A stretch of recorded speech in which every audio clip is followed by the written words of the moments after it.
Good afternoon, everyone. I'm very happy to be here. I'm representing here European Bank for Reconstruction and Development, EBRD, and I'm going to talk about certain policies which govern our operations to promote responsible mining. But before I start talking about this, allow me for certain personal reflection. I've been with EBRD for more than 20 years. And I've seen many operations, I've seen them at various stages, and I can second what others, recently Jonas said, that problems in Armenia are not that much different from problems in other parts of the world. I can vouch for this as well, because in spite of my experience at EBRD over the period of 20 years, I come also from the region. I'm Polish, and I was brought up in Poland, and I've seen disasters in the past which require to be addressed, and this doesn't happen over time. It takes time to actually address these issues. It takes patience. It takes dialogue.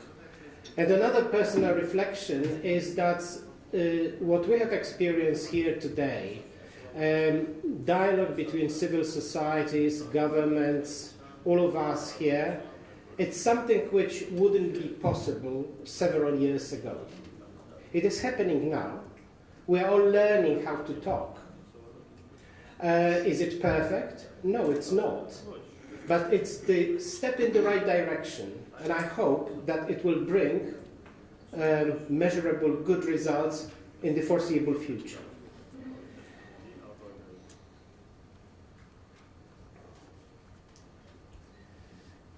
Let me start with a little bit of propaganda, who we are.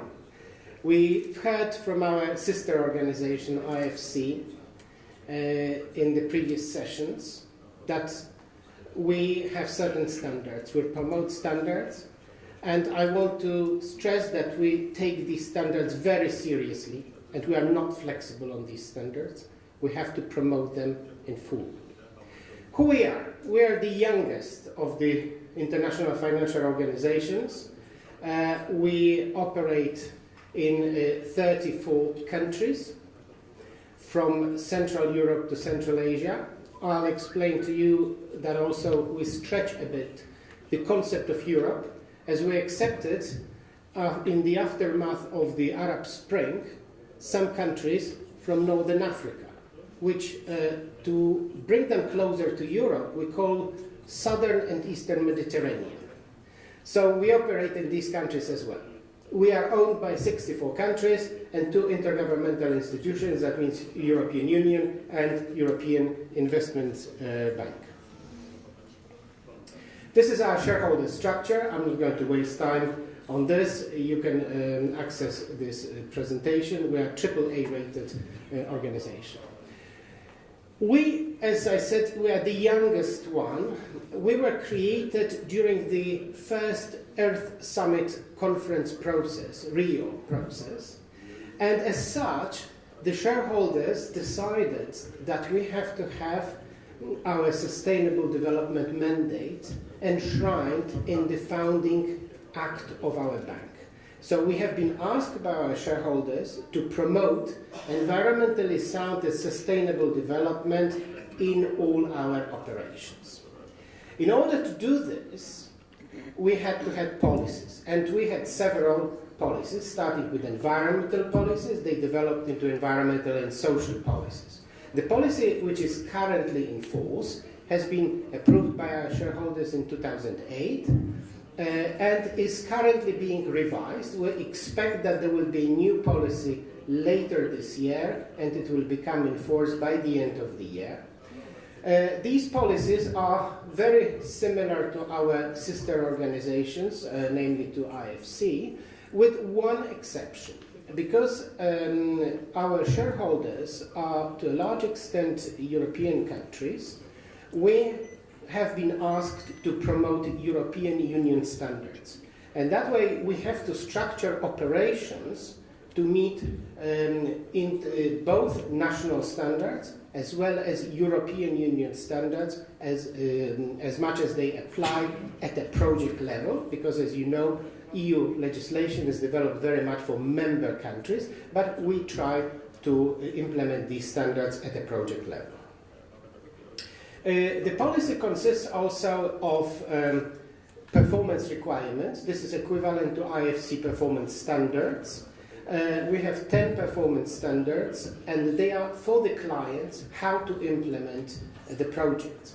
I would like to stress in particular 3 or 4 of these performance requirements. The first one, environmental and social management. This means that every project has to be properly appraised. There has to be environmental analysis or environmental social impact assessment. There has to be an appropriate level of auditing. So we ask the clients to properly appraise the projects. In terms of mining projects, what seems to be extremely important is the performance requirement relating to biodiversity, conservation and sustainable management of living natural resources. Most of the mining projects are located in areas which are of high biodiversity value, and we have to take these requirements extremely serious. And the last one, not least, which I would like to mention, is the last performance requirements: information, disclosure and stakeholder engagement.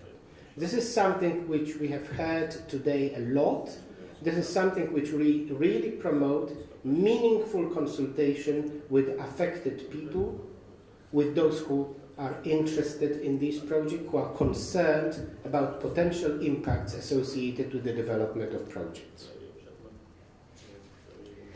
In addition to environmental and social policy, we are the first IFI to have actually a mining policy. It was adopted in 2012.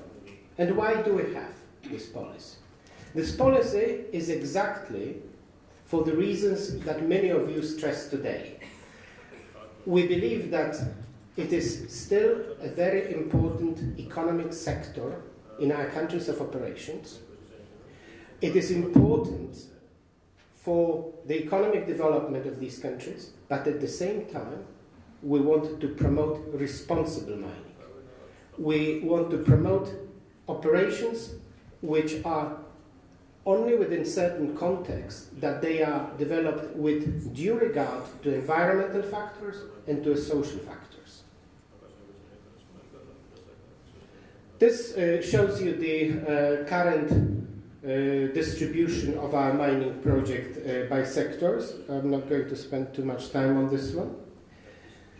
As I said, we believe that we have duty to promote certain practices, because in many of our countries of operations, we see a lot of challenges. And many of these challenges were mentioned today by a number of speakers.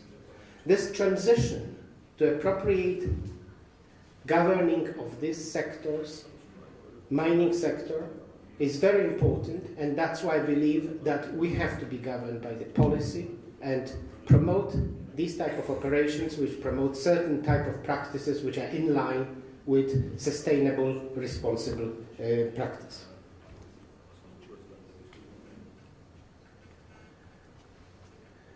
I have few pictures which I'm not going to spend too much time, but I'll go through them because many of you already showed the pictures. I wanted to say that we'll look at mining projects from the very beginning to the very end. That means from exploration to closure and reclamation. And all environmental and social factors are taken into account at all stages of the project development. I will stress maybe just few items which are very important for us, EBRD. First of all, we believe that environmental and social impact assessment is a tool which has to be taken seriously in the decision making, in structuring the project and in decision making. and as such, it's very important in projects involving mining.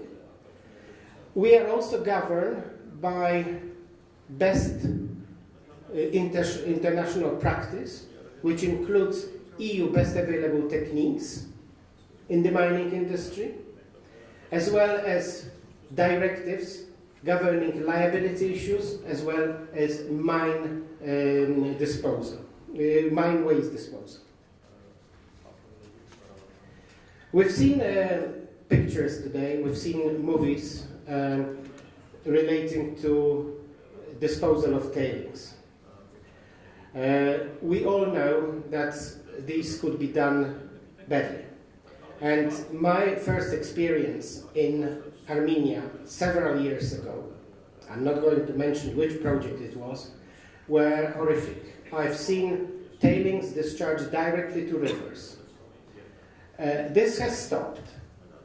Is it perfect? No, it's not. But it can be. With proper standards, with proper approach, it can be done correctly. Another element which I want to mention during the managing of mining projects is, from the perspective of financial institution, is monitoring, is adaptive management. When we see issues, we change the approach, and continuous risk improvement. These are three elements that we believe are very important at any stage, but particularly at the implementation stage.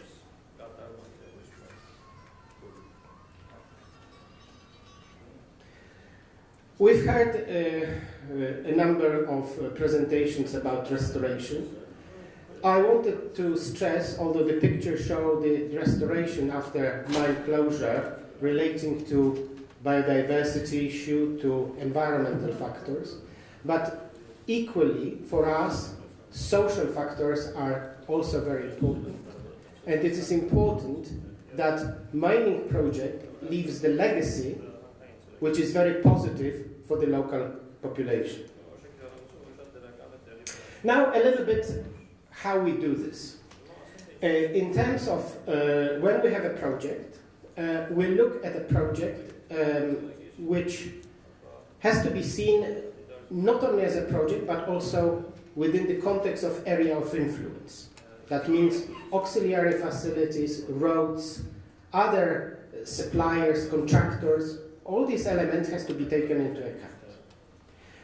Every single project that we finance, mining included, includes environmental and social appraisal. We provide guidance to our clients and structure the due diligence which is in proportion to the risks and issues which we see within the project. Our projects are categorized from A, B, C. Mining projects, in most cases, are A category projects. And when we complete the due diligence, the findings are normally within the form of environmental and social action plan, which is an integral part of legal agreement governing the operation, and as such is treated very, very seriously by us and should be treated seriously by the clients. What is the role of the bank? I already mentioned that we assist our clients to structure a project to meet our performance requirements. We help the clients to develop appropriate measures to mitigate the issues which have been identified by the environmental social due diligence. We also focus on opportunities, both environmental and social opportunities. We assess the project whether it complies with our policies. If it doesn't comply, there has to be measures built into the project which allow for this compliance. We cannot finance projects which do not comply with the provisions of our policy. What we expect from our clients? Clients provide us with information, Clients retain consultants to complete due diligence.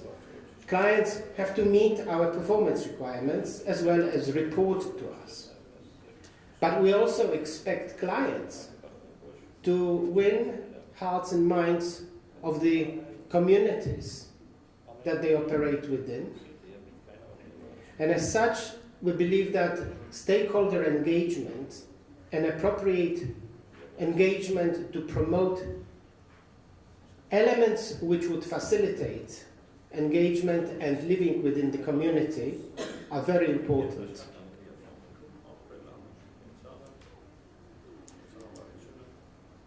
Stakeholders could be, there is a range of stakeholders. We do not limit stakeholders to project-affected people. There are some organizations which believe that have certain agenda, believe, for example, there are organizations which would like to promote certain type of technologies or prevent certain technologies to be used. We believe that those are equally important stakeholders. Trade unions are important stakeholders. All of them have to be, their views have to be taken into account when developing projects. We heard today from a number of speakers that it is important that through the mining project we develop certain value added, that the mining project is seen in its entirety and when it's finished leaves a positive legacy. This is also a very important element of our project. This element which we believe contributes to the strategy of promoting responsible mining. This is my brief statement. I hope that I'll stick to my line of my presentation and will be able to answer your questions in due course. Thank you.